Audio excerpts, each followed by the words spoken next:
నమస్కారం, Rocky news కి స్వాగతం. ముందుగా హెడ్లైన్స్. ప్రజల సమస్యల పరిష్కారానికే ప్రజా వేదిక. ప్రజల నుంచి వినతులు స్వీకరించిన MLA Arvind Babu. Araku coffee stall ప్రారంభోత్సవంలో ప్రోటోకాల్ రగడ. స్పీకర్ ప్రధానికి ఫిర్యాదు చేస్తానన్న వైకాపా ఎంపీ తనూజా రాణి.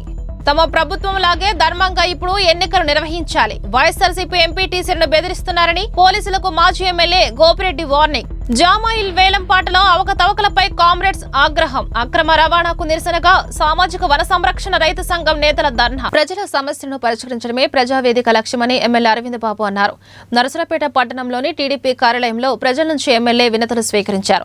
స్థల వివాదాలపై రెవెన్యూ అధికారులకు పలుమార్లు విన్నవించినా చర్యలు తీసుకోవడం లేదని ఎమ్మెల్యేకు పలువురు విన్నవించారు. స్పందించిన ఆయన వెంటనే వీటిపై విచారణ చేసి కబ్జాకు పాల్పడిన వారిపై క్రిమినల్ కేసులు నమోదు చేయాలని రెవెన్యూ అధికారులను ఆదేశించారు. నియోజకవర్గ వ్యాప్తంగా పింఛన్లు, రేషన్ కార్డుల కోసం ప్రజలు అధిక సంఖ్యలో వినతులు అందించారు. ఉపాధి కల్పించేలా చర్యలు తీసుకోవాలని నిరుద్యోగులు విన్నవించారు. కొన్ని సమస్యలను ఎమ్మెల్యే అక్కడికక్కడే పరిష్కరించారు. అనంతరం ఎమ్మెల్యే విలేకరులతో మాట్లాడుతూ వైసీపీ నేతల భూ అక్రమాలు భారీగా వెలుగులోకి వస్తున్నాయన్నారు. వారిపై చట్టపరమైన చర్యలు తప్పవన్నారు. ముఖ్యమంత్రి చంద్రబాబు నిరంతరం ప్రజల కోసం ఆలోచిస్తున్నారన్నారు. ఆర్థిక ఇబ్బందుల్లో ఉన్న రాష్ట్రానికి కేంద్ర ప్రభుత్వం సంపూర్ణంగా సహకరిస్తుందని, కల్లుండి అభివృద్ధి సంక్షేమాన్ని చూడలేని నాయకుడు జగన్మోహన్ రెడ్డి అన్నారు.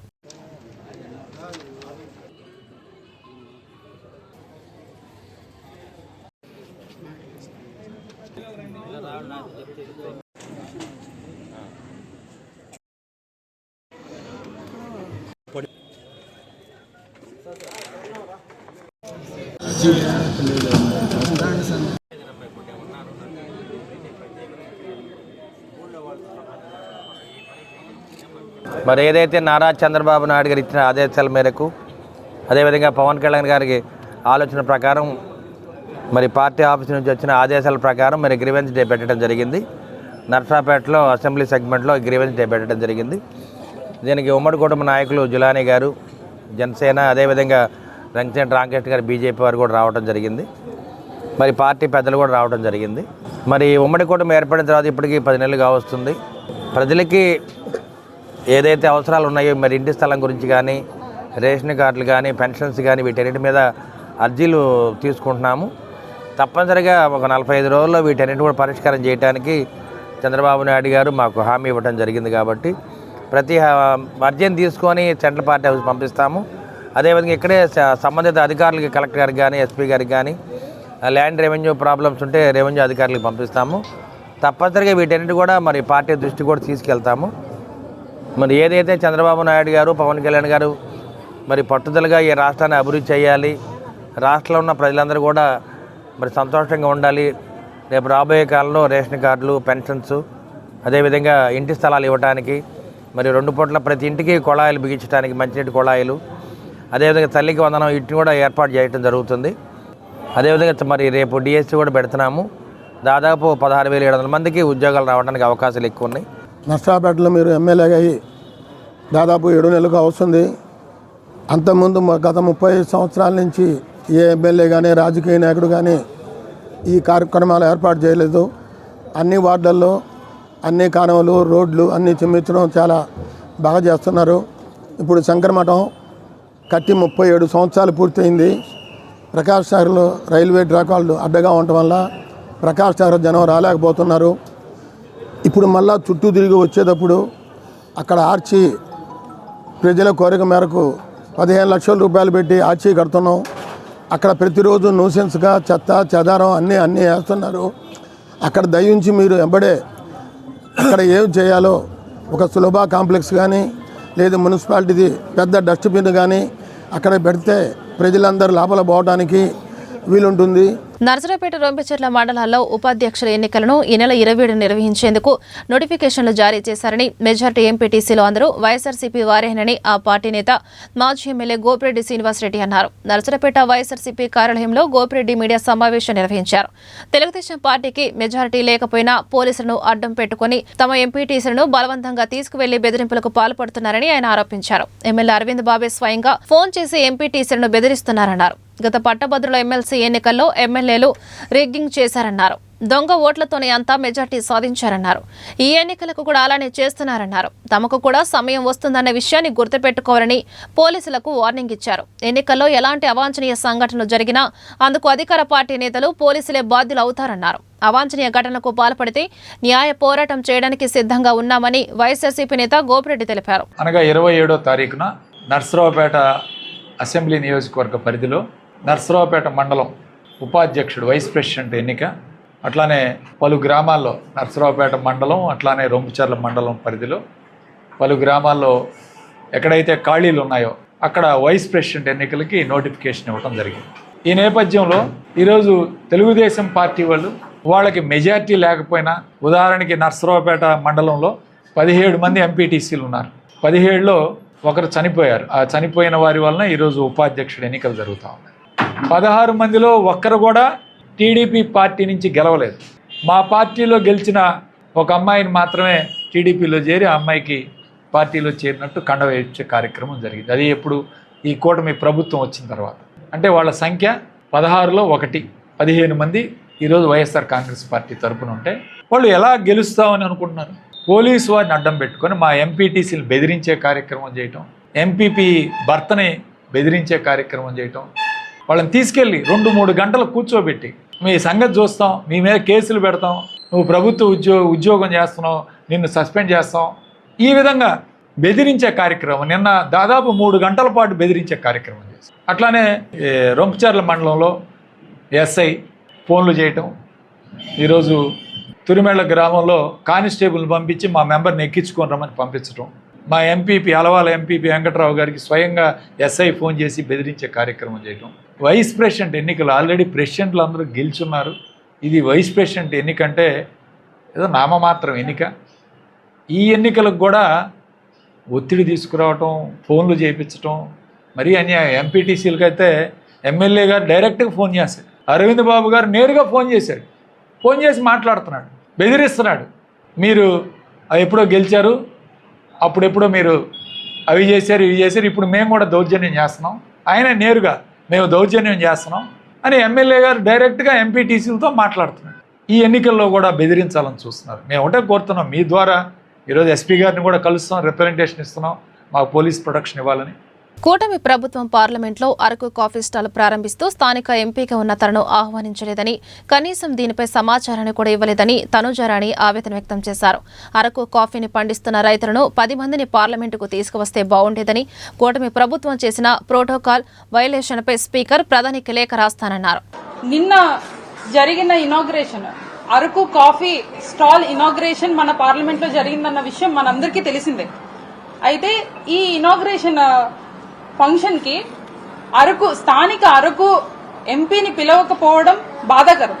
అయితే ఈ అరకు స్టాల్ ని ఇనాగ్రేట్ చేయడం నిజంగా గర్వించదగ్గ విషయం, మనందరికీ proud moment. Especially people from tribal కాన్స్టిట్యున్సీకి చెందిన పీపుల్ అందరికీ ఇది ఒక ప్రౌడ్ మూమెంట్. అంతర్జాతీయ ఖ్యాతి కలిగిన అరకు కాఫీ పార్లమెంట్ లో స్టాల్ పెట్టడం నిజంగా గర్వించదగ్గ విషయం. అట్లాంటి అంత మంచి విషయాన్ని అరకు స్థానిక ఎంపీగా ఉన్న నన్ను ఇన్వైట్ చేయలేదు.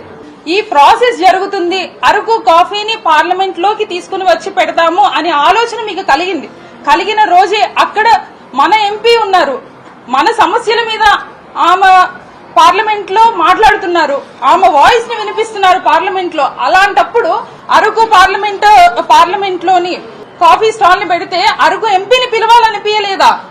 ఈ ప్రాసెస్ లోని ఒకవేళ గనక నన్ను పిలిచి ఉంటే, లేకపోతే ఒకవేళ గనక నా పార్టిసిపేషన్ గనక ఈ ప్రాసెస్ లో ఎక్కడైనా పెడితే, నాకున్న ఐడియాస్ ఒక 2-3 నేను మీ అందరితో షేర్ చేయాలనుకుంటున్నాను. రైతులు ఎంత కష్టపడుతున్నారు, చెమటోర్చి కష్టపడి అరకు కాఫీని పండించిన రైతుల్ని, ఒక 10 మంది రైతుల్ని పార్లమెంట్ వరకు తీసుకుని వస్తే, ఇక్కడున్న ప్రముఖులందరూ కూడా అరకు కాఫీని టేస్ట్ చేస్తూ ఉంటే, ఆ రైతులు వాళ్ళని చూస్తే వాళ్ళు పడ్డ కష్టం అంతా కూడా అక్కడ సాటిస్ఫాక్షన్ అవుతుంది అని చెప్పి నేను ఈ మీడియా ముఖంగా తెలియజేసుకుంటున్నాను. ఇక్కడ పార్టీలు మీరు కన్సిడర్ చేస్తున్నారా, లేకపోతే తక్కువ మంది ఎంపీలు ఉన్నారు కదా వీళ్ళని ఎందుకు కన్సిడర్ చేయాలి అనేసి మీరు అనుకొని మమ్మల్ని పట్టించుకోవట్లేదేమో నాకు తెలియదు. కానీ ఇట్లాంటివి ఉన్నప్పుడు ఏది ఏమైనా గానీ పార్టీలను పక్కన పెట్టి ఇట్లాంటి పెద్ద ప్రోగ్రామ్ అయినప్పుడు మాత్రం ఖచ్చితంగా ఒక ఎంపీగా నాకైతే ఇన్విటేషన్ రావాలి అని చెప్పేసి నేను డిమాండ్ చేస్తున్నాను. అదే విధంగా నిన్న ఏదైతే జరిగిందో దీనికి ఖచ్చితంగా నేను స్పీకర్ గారిని కలుస్తాను. కలిసి నేను ఎక్స్ప్లెనేషన్ నాకు కావాలి సార్ అని చెప్పేసి సార్ని అడుగుతాను. అదే విధంగా ప్రైమ్ మినిస్టర్ గారైన శ్రీ నరేంద్ర మోడీ గారికి కూడా నేను లేఖ రాస్తాను. ఖచ్చితంగా నాకు ఈ ప్రోటోకాల్ వైలేషన్ ఏదైతే టెంపుల్ ఆఫ్ డెమోక్రసీ అంటున్నారో దాంట్లో ప్రోటోకాల్ వైలేషన్ జరిగింది. అది ఎవరు చేశారు, ఎందుకు చేశారు, ఇంటెన్షనల్లీ చేస్తే ఖచ్చితంగా నాకు జస్టిస్ కావాలి అండ్ నాకు ఎక్స్ప్లెనేషన్ కావాలని చెప్పేసి నేను డిమాండ్ చేస్తున్నాను. నరసరావుపేట బరంపేటలోని శ్రీ రాధా గోవింద చంద్ర ఇస్కాన్ మందిరం వార్షికోత్సవంతో పాటు శనివారం నుంచి ఏప్రిల్ 1 వరకు విశ్వవాసునామ ఉగాది మహోత్సవాన్ని అంగరంగ వైభవంగా నిర్వహిస్తున్నారన్నారు. ఈ విషయాన్ని వైష్ణవ గురువులు తెలిపారు. శ్రీకృష్ణ భగవానుడి దివ్య సందేశాన్ని అంతర్జాతీయంగా జాతి, మత, కుల, వర్గ, ప్రాంత, వర్ణ విభేదాలకు అతీతంగా ఇస్కాన్ మందిరంలో నిర్వహించే 13వ వార్షిక మహోత్సవం ఉగాది సంబరాలకు ప్రజలందరికీ ఆహ్వానం పలుకుతున్నామని వారు తెలిపారు.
మన నరసరావుపేటలోని శ్రీ శ్రీ రాధా గోవిందచంద్ర మందిరం యొక్క 13వ వార్షిక మహోత్సవాలు మరియు శ్రీ విశ్వావసునామ సంవత్సర ఉగాది మహోత్సవాలకి అందరికీ ఆహ్వానం.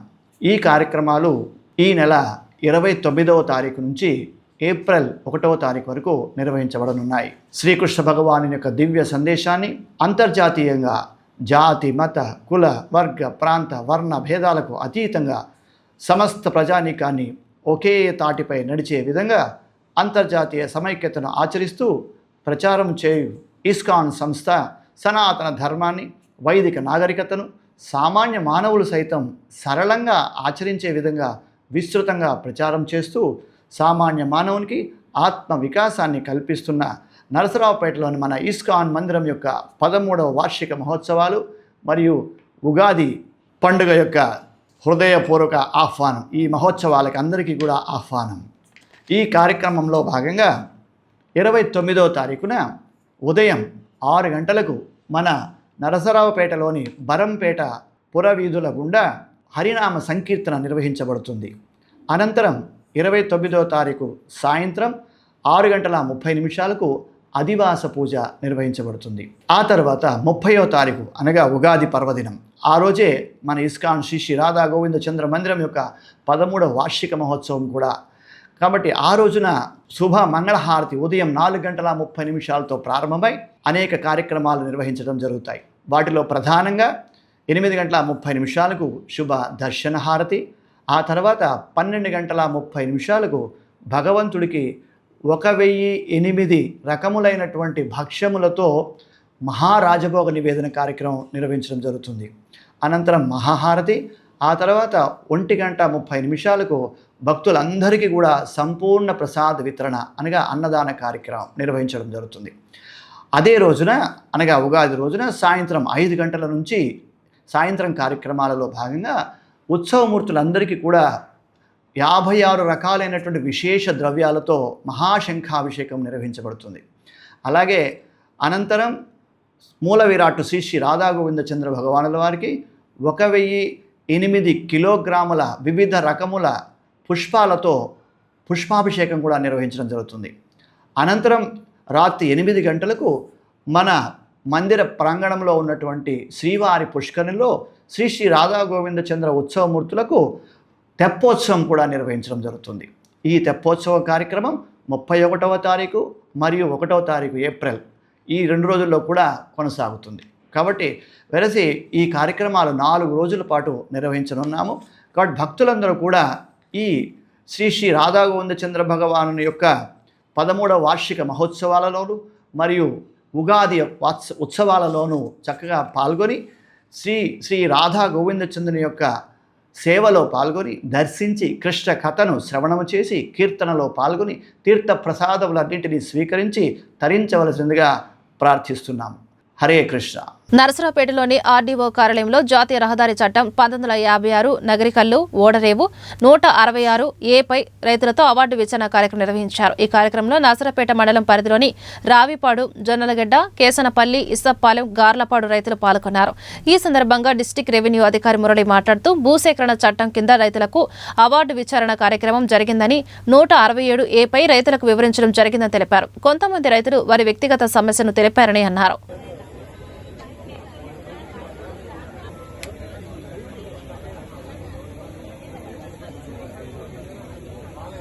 పల్నాడు జిల్లా నరసరావుపేట డివిజన్లో ఓడరేవు టు నకరికల్లు తీసుకున్నటువంటి ఈ నేషనల్ హైవే 167A సంబంధించి భూసేకరణ చట్టం కింద ఈ రైతులకి అవార్డు ఎంక్వైరీ అనేది ఈరోజు టేకప్ చేయడం జరిగింది.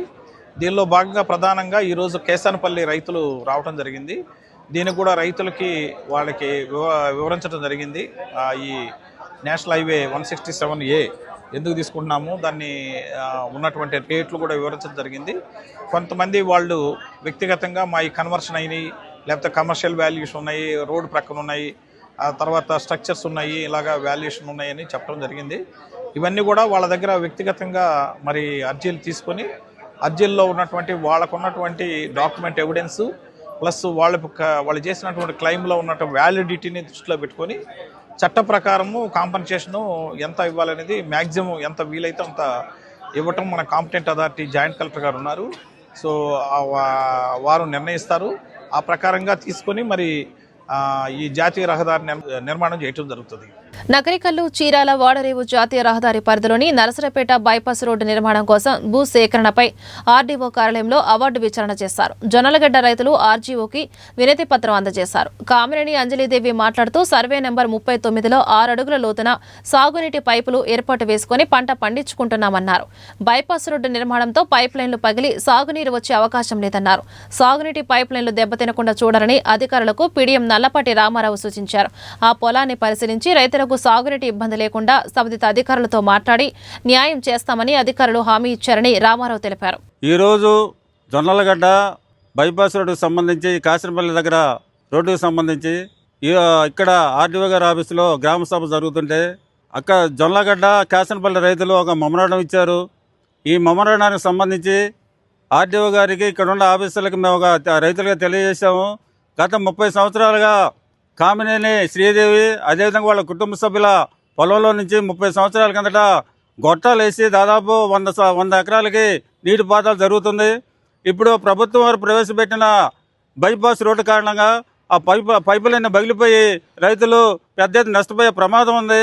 మేము ఈ సందర్భంగా ఒకటే తెలియజేసాం ఆర్డీఓ గారికి, వాళ్ళకి ఆఫీసర్లకి, అమ్మ ఆర్డీఓ గారు మీరు పెద్ద మనసు కలగజేసుకొని రైతులు ఇబ్బంది పడకుండా మరి బైపాస్ రోడ్డుకి వేసేటప్పుడు పక్కగానైనా మాకు గొట్టాలు ఇచ్చి నీళ్లు ఇచ్చి ఆదుకోవాలని కూడా తెలియజేస్తాం. అదేవిధంగా ఒకవేళ రోడ్డు కింద వేసే గొట్టాలకి నష్టపరిహారం కనుక మీరు కోరితే రైతుల దగ్గర నుంచి కూడా మేము వసూలు చేసి ఇస్తామని కూడా తెలియజేసాము. మరి ఆర్డీఓ గారు ఒకటే చెప్పింది, మేము పై అధికారులతో మాట్లాడి రైతులు ఇబ్బంది లేకుండా చూస్తామని హామీ ఇచ్చారు. నరసరావుపేట మండలం కేసనపల్లి రైతులు యామర్తి సుశీలాదేవి మీడియాతో మాట్లాడుతూ తమకున్న 1 ఎకరం 29 సెంట్ల పొలంలో 36 సెంట్లు కోల్పోతున్నామని సరైన పరిహారం అందించి న్యాయం చేయాలని అధికారులను కోరుతున్నామన్నారు. శిబినం చిన్నయ్య ఈషా మాట్లాడుతూ తమకు జీవనాధారమైన 65 సెంట్ల భూమిని కోల్పోతున్నామని తెలిపారు. ప్రసన్నాంజనేయ స్వామి మాట్లాడుతూ భూమి కోల్పోతున్న రైతులందరూ ఆర్జీఓని విన్నవించామని, నరసరావుపేట రైతులకు ఇచ్చే నష్టపరిహారంతో సమానంగా కేసనపల్లి రైతులకు కూడా చెల్లించాలని ప్రభుత్వాన్ని వేడుకుంటున్నామన్నారు. నా పేరు ప్రసన్నాంజనేయ స్వామి, మాది కేసానపల్లి గ్రామం. ఈరోజు 167A జాతీయ రహదారిలో భూసేకరణలో భాగంగా భూమి కోల్పోతున్న రైతులందరం కూడా మేము సమావేశం అవటం జరిగింది. ఈరోజు ఏదైతే ఆర్డీఓ గారికి, జాయింట్ కలెక్టర్ గారికి మేము విన్నవించుకుంటున్నామో, నర్సరావుపేట రెవెన్యూకి ఏదైతే నష్టపరిహారం చెల్లించారో అదేవిధంగా మాకు కేశానపల్లి గ్రామ రైతులందరికీ కూడా నష్టపరిహారం చెల్లించవలసిందిగా మనవి చేస్తున్నాం. ఎందుకంటే నర్సరావుపేట పంచాయతీ ఒక విధంగా నర్సరావుపేటలో భాగంగా కలిసిపోయింది. ఇందులో కొన్ని ఇంజనీరింగ్ కాలేజీలు, లా కాలేజీలు, అగ్రికల్చరల్ కాలేజీలు, ఎల్టీ నగరు, బహుళ గృహ సముదాయాలు అన్నీ కూడా మా రోడ్డు పక్క గుండానే ఉన్నవి. సో కానీ మాకు బహిరంగ మార్కెట్ విలువ చాలా ఎక్కువగా 3 నుంచి 5 కోట్ల వరకు ఉంది. గవర్నమెంట్ వారి విలువ ప్రకారం 20 లక్షలు మాత్రమే ఉంది. కానీ గవర్నమెంట్ వారు మాకు చాలా తక్కువ నష్టపరిహారం ఇస్తా అంటున్నారు. దయచేసి మాకు తగు న్యాయం చేయవలసిందిగా కోరుచున్నాం. నా పేరు యామర్తి సుశీలాదేవి. మాది కేశానపల్లి గ్రామంలో ఎకరం 29 సెంట్ల మా పొలంలో 36 సెంట్లు పోతుంది. అందును బట్టి గవర్నమెంట్ వారిని కోరుకుంటున్నాం న్యాయం కావాలని. బహిరంగ మార్కెట్ విలువ చాలా ఎక్కువగా ఉంది. మాకైతే గవర్నమెంట్ వారు చాలా తక్కువగా ఇస్తున్నారు. దయ చూపించి అందరికీ ఇచ్చిన రీతిగానే మాకు కూడా నష్టపరిహారం ఇవ్వవలసిందిగా మనవి చేసుకుంటున్నాం. మా పొలం మా మదర్ పేరు మీద ఉంది, సిక్కినం మేరమ్మ. వారి యొక్క 2వ కుమారుణ్ణి నేను. మా పొలము అక్కడ 65 సెంట్లు ఇప్పుడు ఈ యొక్క 167A ఆ యొక్క జాతీయ రహదారి కింద పోతా ఉంది. మరి మాకుంది ఉన్న పొలమే అది పోతే ఇంకా మాకు పొలం కూడా లేదు. కాబట్టి మా జీవనోపాధిని మేము పూర్తిగా కోల్పోతున్నాము. రేటు దృష్టిలో పెట్టుకొని పరిశీలించండి. నష్టపరిహారం మాకు చెల్లించవలసిందిగా కోరుతున్నాము. నరసరావుపేటలోని జిల్లా అటవీశాఖ కార్యాలయం వద్ద సామాజిక వన రైతు సంఘ రాష్ట్ర సమితి ఆధ్వర్యంలో ధర్నా చేశారు. ముఖ్య అతిథిగా రైతు సంఘం రాష్ట్ర ప్రధాన కార్యదర్శి వడ్డెర హనుమారెడ్డి, రాష్ట్ర ప్రధాన కార్యదర్శి ప్రసాద్ హాజరై ప్రసంగించారు. పల్నాడు డివిజన్ అటవీశాఖ పరిధిలోని వినకొండ, పిడుగురాళ్ల, మాచర్ల పరిధిలోని వన సంరక్షణ సమితులు పెంచిన జామాయిల్ కర్ర 50,935 మెట్రిక్ టన్నులను గత ఏడాది నవంబర్లో వేలం వేశారన్నారు. అయితే వ్యాపారులు అనాధికారికంగా కర్ర నరుకుతూ అక్రమ రవాణా చేస్తున్నారని ఆరోపించారు. దీనిపై ఉన్నతాధికారులు విచారించి చర్య తీసుకోవాలని కోరారు. అటవీశాఖ ఆధ్వర్యంలో పెంచిన జామాయిల్ కర్రకు వేలం నిర్వహించడంతో సాధారణ రైతులు టన్నుకి 1000 రూపాయల నుంచి 1500 రూపాయల వంతున ధర తగ్గి నష్టపోతున్నారని ఆవేదన చెందారు. అనంతరం డిఎఫ్ఓ కృష్ణప్రియకు వినతి పత్రం సమర్పించారు. ఈ కార్యక్రమంలో సామాజిక వన రైతుల సంఘం రాష్ట్ర నాయకులు వీరారెడ్డి, రంగారెడ్డి, హుస్సేన్, కాసే రాంబాబు, శేషయ్య, లక్షాధికారి బలిచేపల్లి వెంకటేశ్వర్లు, జయరామరెడ్డి, శేషయ్య తదితరులు పాల్గొన్నారు. ఆంధ్రప్రదేశ్ రాష్ట్రంలో అడవులు నరికివేయటం ద్వారా అడవులకి ఆనుకొని ఉన్నటువంటి గ్రామాల్లో రైతాంగం పంటలు తీవ్రంగా నష్టపోతున్నటువంటి పరిస్థితులు మనం అంతా చూస్తూనే ఉన్నాం. ఈ మధ్య పత్రికల్లో చూసాం, కృష్ణా జిల్లా పరిధిలో అడవి ఆవులు పంటలన్నీ ధ్వంసం చేస్తున్నాయి, దాన్ని లెక్కించండి ఎన్ని ఉన్నాయో వాటిని గోశాలకు పంపించమని. అదేవిధంగా పలమనేరు అనేక ప్రాంతాల్లో, గిరిజన ప్రాంతాల్లో ఏనుగులు పంటలను దెబ్బతీస్తూ ఉన్నటువంటి పరిస్థితి. ఇంకొక వైపున కోతులు కూడా అడవుల్లో ఆహారం లేక గ్రామాల మీద పడిపోతున్నటువంటి పరిస్థితి. ఈ పూర్వరంగంలో అడవుల్ని పెంచాల్సినటువంటి రాష్ట్ర ప్రభుత్వం అడవుల్ని నరికిస్తూ ఉంది. ఈ అడవుల్లో జామాయిల కర్రను పెంచడం ద్వారా ఆర్థిక వనరులుగా చూస్తూ ఉన్నారు. రాజకీయ నాయకులు, అధికారులు కక్కుర్తిపడి ఇవాళ జామాయిల్ని పెంచడం ద్వారా వాటిని ఆర్థిక వనరులుగా ఉపయోగించుకొని రైతాంగానికి రాష్ట్రంలో తీవ్ర అన్యాయం చేస్తున్నటువంటి పరిస్థితుల్లో జామాయిల పెంపకాన్ని అటవీ శాఖ వారు మానుకోవాలని చెప్పి అడవుల్లో జంతువులకి ఉపయోగపడే విధంగా ఉండేటువంటి పంటల్ని, చెట్లని వెయ్యాలని చెప్పి మేము ఆంధ్రప్రదేశ్ సామాజిక వన రైతుల పక్షాన్ని కోరుతా ఉన్నాం. ఇవాళ అటవీ శాఖ భూముల్లో పెంచిన కర్ర అమ్మకాలు వల్ల మార్కెట్ తగ్గిపోయి ఒక్కొక్క రైతు ఎకరానికి 25 నుంచి 30 వేలు నష్టపోతూ ఉన్నారు. ప్రభుత్వం ప్రజలందరికీ ఒక మాట చెబుతున్నాయా, మొక్కలు పెంచండి, పచ్చదనం పెంచండి, పర్యావరణాన్ని కాపాడండి. మరి ప్రభుత్వం మాత్రం ఆ పని చేయటం ఇందుకన్నా దుర్మార్గం, దారుణం రెండో లేదు. అందుకే రాష్ట్ర ప్రభుత్వానికి ఒకటే చెబుతున్నాం, అయ్యా రైతుల నోట్లో మట్టి కొట్టే పద్ధతిలో మీరు అటవీ భూముల్లో జామాయిల చెట్లు పెంచి అమ్మగాకండి. మీరు చెప్పే ఏదైతే మాకు చెబుతున్నారో అక్కడ పళ్ళ మొక్కలు నాటండి, వాటిని పెంచండి, పర్యావరణాన్ని కాపాడండి. మీరు చెప్పిన మాట మీరు చేతుల్లో అమలు జరపండి అనేది మేము డిమాండ్ చేస్తున్నాం. ఈ పద్ధతిలో ప్రభుత్వం కనుక దీనికి సానుకూలంగా స్పందించకపోతే భవిష్యత్తులో తీవ్రమైన ఉద్యమానికి మేము శ్రీకారం చుడతాం, సిద్ధమవుతాం. జరిగే పరిణామాలకి రాష్ట్ర ప్రభుత్వాన్ని బాధ్యత తప్ప మాది కాదు అని చెప్పి ఈ సందర్భంగా మేము హెచ్చరిస్తా ఉన్నాం. పల్నాడు జిల్లాలో నరసరావుపేట, గురజాల, మాచర్ల, అదేవిధంగా వినుకొండ ఈ ప్రాంతాల్లో ఉండేటువంటి ఫారెస్ట్ భూముల్లో వన సంరక్షణ సమితుల పేరుతో పెంచినటువంటి కర్ర, జామాయిల్ కర్రని ఇటీవల వేలం ప్రక్రియ ప్రారంభించారు. వేలం జరిగి కర్ర కొనుక్కున్నటువంటి వేలందారులు కర్ర కొనుగోలు కొడతా ఉన్నారు. అయితే ఇక్కడ గమనించాల్సినటువంటి అంశం ఒకటి, ఫారెస్ట్ భూముల్లో ఈ కర్ర పెంచటం నిషేధం అయినా ప్రభుత్వం యథేచ్ఛగా ఫారెస్ట్ డిపార్ట్మెంట్ ద్వారా దీన్ని పెంచడానికి అనుమతులు ఇస్తూ ఉంది. ఇది కరెక్ట్ కాదు అనేటువంటిది రైతు సంఘంగా మేము అభిప్రాయపడుతున్నాం. రెండోది, ఎప్పుడైతే ఫారెస్ట్ భూముల్లో ఉండేటువంటి కర్రని వేలం పెడుతున్నారో అప్పుడల్లా మామూలు రైతులు పెంచేటువంటి కర్రకి రేటు వ్యాపారస్తులు, మిల్లర్స్ కలిసి కోత వేస్తున్నారు. నరసరావుపేట పురపాలక సంఘ కార్మికులపై శానిటరీ ఇన్స్పెక్టర్లు మానసిక, ఆర్థిక వేధింపులకు పాల్పడుతున్నారని ప్రగతిశీల కార్మిక సమైక్య జిల్లా కమిటీ సభ్యుడు ఏడుకొండలో ఆరోపించారు. నరసరావుపేట పురపాలక సంఘ కార్యాలయం వద్ద కార్మికులు చేస్తున్న పోరాట దీక్ష శిబిరానికి సంఘీభావం తెలిపారు. ఈ సందర్భంగా ఆయన మాట్లాడుతూ ప్రభుత్వం జీవో మేరకు 26,000 రూపాయల జీతం ఇవ్వడం లేదని ప్రశ్నిస్తే వారిని పని నుంచి తొలగిస్తున్నారని మండిపడ్డారు. ఈ కార్యక్రమంలో కుల నిర్మూలన పోరాట సమితి రాష్ట్ర కార్యదర్శి కృష్ణ, పీడీఎం నేత నల్లపాటి రామారావు, బీసీ సంఘ నాయకుడు శ్రీనివాసరావు, మాల మహానాడు ఉమ్మడి జిల్లా అధ్యక్షులు బోరిగడ్డ అంబేద్కర్ పాల్గొన్నారు. నరసరావుపేట పట్టణ ప్రాంతంలో పారిశుద్ధ్య కార్మికులు గత 7 రోజులుగా తమ న్యాయమైన డిమాండ్లను పరిష్కరించాలని నిరాహార దీక్షలు చేస్తూ ఉన్నారు. ఇప్పటికి కూడా ఏ ఒక్క అధికారి కానీ స్థానిక ఎమ్మెల్యే కానీ స్పందించలేదు. నిన్ననే కొద్ది రోజుల క్రితం అంతర్జాతీయ మహిళా దినోత్సవం జరిగింది. ఆ సందర్భంగా ఎమ్మెల్యేలు, రాజకీయ నాయకులు, మంత్రులు, అలాగే ఉన్నతాధికారులు, మున్సిపల్ అధికారులు అందరూ కూడా మహిళలను గౌరవించాలి, వాళ్ళకి హక్కుల్ని కాపాడాలి అని చెప్పేసి రకరకాల మాయమాటలు చెప్పి మహిళల్ని కొద్దిమంది ధనవంతులను కలిగినటువంటి వాళ్ళని సన్మానాలు చేసి ఆ సందర్భంగా శ్రామిక మహిళలను అవమానపరుస్తా చాలా మాట్లాడారు. కానీ ఇవాళ వాళ్ళు పనిచేస్తున్న ప్రాంతాల నుంచి వేరే ప్రాంతాలకు బదిలీ చేయడం, అయ్యా మేము అంత దూరం వెళ్ళలేమంటే, డబ్బులు లేవంటే మీ ఇష్టమైతే రండి, కష్టమైతే మానుకోండి అని చెప్పేసి బెదిరిస్తూ ఉన్నారు. ఇవాళ వాళ్ళ ఇళ్లలో కలిగిన వాళ్ళు కానీ, లేకపోతే ఈ సమాజంలో ఉన్నటువంటి వాళ్ళు కానీ వాళ్ళ పిల్లల ముడ్లు కడుక్కోవడానికి, వాళ్ళ దొడ్లు కడుక్కోవడానికి కూడా ఇష్టపడినటువంటి చోట సచ్చిన శవాలని, పందులు చచ్చిపోయినా, మనుషులు చచ్చిపోయినా వాటిని గుండెలకు హత్తుకొని ఆ రోడ్లను శుభ్రం చేసి మురికి కాలువలు తీసి వాళ్ళు మురికి మనుషులుగా మారుతా మొత్తంగా ఈ సమాజాన్ని బాగు చేసేటువంటి కార్మికుల పట్ల చాలా దుర్మార్గంగా వ్యవహరిస్తూ ఉన్నారు. ఈ మధ్యనే లోకేష్ మహిళా కార్మికులను ముందు పెట్టుకొని వాళ్ళ న్యాయమైన డిమాండ్లని పరిష్కరిస్తామని చెప్పేసి మాట్లాడాడు.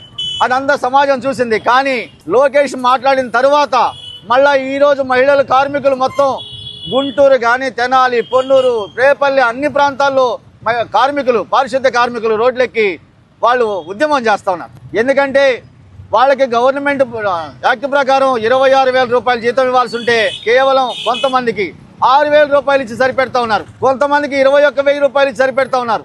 అంటే వాళ్ళు ఇష్టం వచ్చినట్లుగా ఇన్స్పెక్టర్లు కూడబలుకొని కొన్ని ప్రాంతాల్లో ఒక ప్రాంతం నుంచి ఇంకో ప్రాంతానికి బదిలీ చేస్తా, బలవంత బదిలీలు, వాటిని అంగీకరించకపోతే మిమ్మల్ని పనిలోంచి తీసేస్తామని చెప్పేసి భయపెడతా ఉన్నారు. ఆబ్కాసులో ఉన్నటువంటి వాళ్ళకి ఇంతవరకు జీతాలు ఇవ్వాలి. అంటే ఈ విధంగా కార్మికుల్ని ఏ రోజుకి ఆ రోజు పొట్ట చేత పట్టుకొని వచ్చి ఈ నగరాన్ని శుభ్రం చేసి వాళ్ళ జీవితాలను మురికిమయంగా చేసుకుంటూ వాళ్ళ బిడ్డలను కూడా పట్టించుకోలేని పరిస్థితి ఉన్నటువంటి కార్మికుల్ని ఈ విధంగా వేధింపులకు గురి చేయడం ఇక్కడ శాసనసభ్యుడికి కానీ, ఇక్కడ ఉన్నటువంటి మున్సిపల్ అధికారికి కానీ తగదు. వెంటనే వాళ్ళ న్యాయమైన డిమాండ్లు పరిష్కరించాలి. ముఖ్యమంత్రి నారా చంద్రబాబు నాయుడు ఆధ్వర్యంలో రాష్ట్ర వ్యాప్తంగా ప్రతి నెల 3వ శనివారం స్వచ్ఛ ఆంధ్రప్రదేశ్ కార్యక్రమాన్ని చేపట్టారన్నారని బీసీసీఎల్ మల్లికార్జున వడ్డెర సాధికార సమితి అధ్యక్షుడు కనిగిరి బాలమురళీకృష్ణ అన్నారు. స్వచ్ఛ నరసరావుపేట కార్యక్రమంలో భాగంగా ఎమ్మెల్యే అరవింద్ బాబు పారిశుద్ధ్య సమస్యల పరిష్కారానికి ప్రతిరోజు కృషి చేయడం అభినందనీయమన్నారు.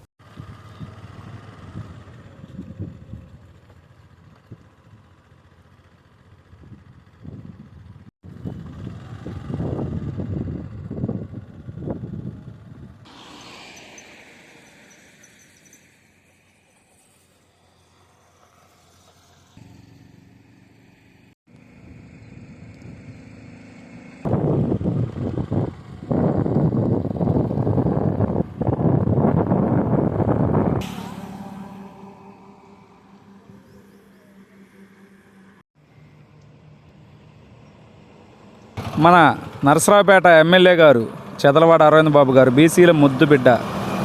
ఎలక్షన్కు ముందు 5 సంవత్సరాలు నరసరావుపేట నియోజకవర్గం మొత్తం ప్రజలతో మమేకమై తిరుగుతూ వారి యొక్క యోగక్షేమాలు తెలుసుకుంటూ వారి యొక్క సాధక బాధకాలు తెలుసుకుంటూ ముఖ్యమైన భూమిక పోషించేటువంటి నరసరావుపేటలో చెత్త అంటే ఒక డంపింగ్ యార్డ్ అనేది ఊరి చివరిలో ఉన్నది. ఆ రోడ్లో ఎంతమంది ప్రజలు వెళ్ళాలంటే ముక్కున ఏలు పెట్టుకొని వెళ్ళేవాళ్ళు. కాకపోతే గవర్నమెంట్ వచ్చిన 9 నెలల కాలంలో మన చదలవాడ అరవింద్ బాబు గారు ఒకే మాట చెప్పారు, ప్రజలందరికీ వైద్యం విద్య ఉచితంగా ఏర్పాటు చేయడం జరుగుతుందని. దానిలో భాగంగా డంపింగ్ యార్డ్ను శుభ్రపరిచి నరసరావుపేట ప్రాంత ప్రజలందరికీ మంచి ఆరోగ్యం కలిగించేట్టు ఒక పరికరాన్ని తీసుకొచ్చి చెత్తని ఎప్పటికప్పుడు క్లీన్ చేసి మంచి ఆరోగ్యం ఏర్పడేలా చెప్పడం జరుగుతుంది. రాఖీ మీడియా వారు ప్రతి ఒక్క రోజు అనుక్షణం ప్రజల కోసమై ప్రతి పని ఏ విధంగా మన ఎమ్మెల్యే గారు పనిచేస్తున్నారు, గవర్నమెంట్ ఏ విధంగా నడుస్తుంది, ప్రజలకి ఏ విధంగా వాళ్ళ యొక్క సహాయ సహకారాలు అందించాలి అనే విధంగా ఈ రాఖీ మీడియా వారు ప్రజలందరికీ వార్తలను చేరవేస్తూ ఉన్నారు. మన చంద్రబాబు గారు ముఖ్యమంత్రి వర్యులు నారా చంద్రబాబు నాయుడు గారిని విజనరీ లీడర్ అని ఎలా అంటారో మన నరసరావుపేట ఎమ్మెల్యే డాక్టర్ చదలవాడ అరవింద్ బాబు గారిని కూడా ఇప్పుడు ప్రజలు విజనరీ లీడర్గా అంటున్నారు. ఎందుకంటే ఎన్నికల్లో గెలిచి ప్రభుత్వం ఏర్పాటైన తర్వాత పెద్ద వర్షాలు పడడం జరిగింది. దానికి విజయవాడ మొత్తం కూడా ముంచెత్తిపోయింది. కానీ మన అరవింద్ బాబు గారి ముందు చూపు వల్ల నరసరావుపేట పారిశుద్ధ్యం మొత్తాన్ని కూడా ప్రతి కాలువ, చిన్న కాలువ పెద్ద కాలువ సప్టాలు మొత్తాన్ని కూడా పరిశుభ్రం చేసి అంత పెద్ద వర్షాలు వచ్చినా కూడా భారీ వర్షాలు పడినా కూడా నరసరావుపేటకి ఎటువంటి ఇబ్బందికరంగా లేకుండా ప్రజల్ని సురక్షితంగా కాపాడుకున్నారనేసి చెప్పవచ్చు. అదేవిధంగా మన విజనరీ లీడర్ మన ముఖ్యమంత్రి వర్యులు నారా చంద్రబాబు నాయుడు గారు ప్రతి నెల మూడో శనివారం స్వచ్ఛాంధ్రప్రదేశ్ స్వచ్ఛాంధ్ర 2047 కార్యక్రమాన్ని చేపట్టారు. కానీ మన అరవింద్ బాబు గారు స్వచ్ఛ నరసరావుపేట కింద ప్రతిరోజు ఉదయం ప్రతి వార్డు ప్రతి గ్రామాల్లో పర్యటించి ప్రజల్లో మమేకమయ్యి ప్రజల యొక్క సమస్యల్ని తెలుసుకొని వాటి యొక్క పరిష్కార దిశగా ముందుకు వెళ్తూ ఉన్నారు. వార్తలు ముగించే ముందు హెడ్లైన్స్ మరొకసారి. ప్రజల సమస్యల పరిష్కారానికే ప్రజా వేదిక, ప్రజల నుంచి వినతులు స్వీకరించిన MLA Arvind Babu. Araku coffee stall ప్రారంభోత్సవంలో ప్రోటోకాల్ రగడ, స్పీకర్ ప్రధానికి ఫిర్యాదు చేస్తానన్న వైకాపా ఎంపీ తనూజా రాణి. తమ ప్రభుత్వం లాగే ధర్మంగా ఇప్పుడు ఎన్నికలు నిర్వహించాలి, వైఎస్ఆర్సీపీ ఎంపీటీసీలను బెదిరిస్తున్నారని పోలీసులకు మాజీ ఎమ్మెల్యే గోపిరెడ్డి వార్నింగ్. జామాయిల్ వేలంపాటలో అవకతవకలపై కామ్రేడ్స్ ఆగ్రహం, అక్రమ రవాణాకు నిరసనగా సామాజిక వన సంరక్షణ రైతు సంఘం నేతల ధర్నా. ఈ వార్తలు ఇంతటితో సమాప్తం. మరో బులెటిన్లో మళ్ళీ కలుద్దాం. అంతవరకు సెలవు. నమస్కారం.